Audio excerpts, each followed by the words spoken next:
What if a mysterious stranger gave you magic water? Find out in The Godfather, where healing powers lead to a truly peculiar household you won't believe. Once upon a time, there lived a kind man who had a very large family. He had so many children that he had already asked every friend and neighbor to be a godfather for his little ones. When another sweet baby arrived, he felt a bit lost because he had truly run out of people to ask. Who could he choose now? Deep in thought, he lay down for a rest and soon drifted off to sleep, feeling quite perplexed. In his dream, a gentle voice told him to go outside the village gate and ask the very first person he met to be the baby's godfather. When he woke up, feeling refreshed and hopeful, he decided to trust the dream. He headed to the gate with a brave and open heart. Right on cue, a tall, enigmatic stranger appeared, and the man, remembering his dream, politely asked him to be the godfather. The mysterious stranger smiled kindly and presented the man with a small, glistening glass of water. "This is a truly special water," the godfather explained, his voice low and soothing. "With it, you can heal almost any sick person you meet. But there's a secret. You must first look for death." He continued thoughtfully. "If death stands by the patient's head, just give them some of this water, and they will surely get better. However, if death is standing by their feet, then, sadly, all efforts will be in vain, and the sick person must bid farewell." From that day forward, the kind man knew exactly whether a sick person could be helped or not. He could bravely see the silent, wispy figure of death, knowing where it stood. He began using the magical water, and soon word of his amazing skill spread far and wide. People from all over sought his help, and he became incredibly famous for his healing touch. With his newfound ability, he also earned a great deal of money, making sure his large family was always well cared for and happy. One sunny afternoon, a most urgent message arrived. The king himself needed his help. The king's own precious child was very ill. The kind man hurried to the royal palace, his heart filled with both hope and a little bit of nervousness. When he entered the magnificent royal nursery, his special sight immediately showed him the wispy figure of death. To his relief, Death was standing gently by the royal baby's head. He knew exactly what to do. With a calm hand, the man gave the tiny royal baby some of the sparkling water, and just like magic, the little one began to get better. He healed the king's child a second time, bringing great joy to the royal family. But then, a third time, the man was called to the palace. This time, as he approached the royal crib, his heart sank.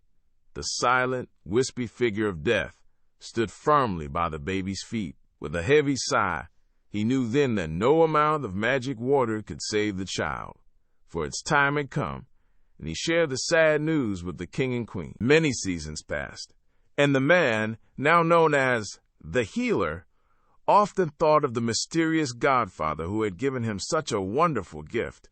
He decided it was time to visit and thank him properly for all the good fortune. He wanted to share all the stories of healing and happiness he had brought to the world. As he approached the godfather's home, he realized it was no ordinary place. It was wonderfully strange and full of curious surprises, making him wonder what delights awaited inside. As he stepped inside the godfather's house, a little thrill of wonder ran through him. He began to climb the first flight of stairs, and what a spectacle he found. A wooden broom and a sturdy shovel were standing upright, almost as if they were alive. To his utter surprise, they were arguing quite boisterously, bumping and knocking each other about with great energy. He patiently asked the bickering pair, "Excuse me, do you know where the godfather lives around here?"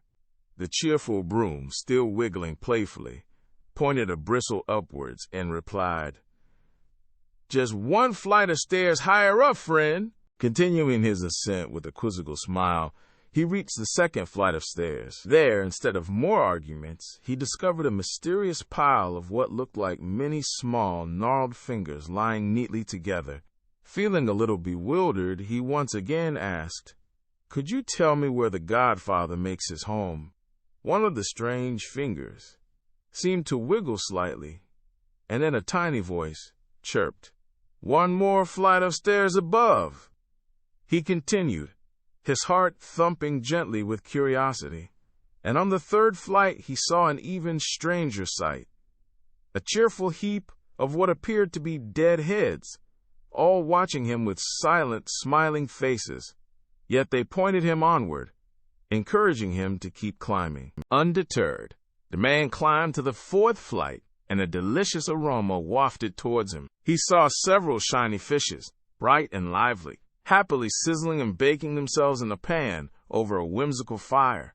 They, too, seemed to giggle in chorus. "Just one flight higher, and you'll be there." His excitement growing, he ascended the final steps to the fifth flight. Here he found a door, and his curiosity led him to peek through the tiny keyhole. What a sight! He saw the mysterious Godfather lounging inside, and to his utter astonishment, the Godfather had a magnificent pair of long, curving horns. Taking a deep breath, the man bravely opened the door and stepped inside the room. With a flurry, the very tall Godfather, about 7 feet tall, quickly dove into his bed, pulling the covers right up to his chin, as if trying to hide something. "Sir Godfather," the man began, his voice filled with sincere wonder, "what an extraordinary household you have. When I arrived at your first flight of stairs, the broom and shovel were having a most vigorous quarrel, beating and bumping each other with so much energy." The Godfather, pulling the blanket slightly lower, chuckled warmly. "Oh, my dear friend, how silly you are. That wasn't quarreling at all. That was just my mischievous boy and his maid having a lively chat." The man continued, "But on the second flight, I saw so many strange, dead fingers lying about." The Godfather waved a dismissive hand. "Nonsense, those were just some scorsonera roots, fresh from the garden." The man then shared, and on the third flight, a whole heap of dead men's heads. The Godfather laughed heartily. "Foolish man, those were simply cabbages, waiting to be cooked." The man then described his final, peculiar discovery. "And on the fourth flight, your fishes were sizzling in a pan, excitedly baking themselves."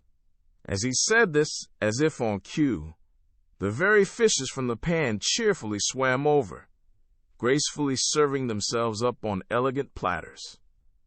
Finally, the man recounted, "And as I reached the fifth flight, I peeked through the keyhole, and there, dear Godfather, I saw you clearly, and you had long, long horns."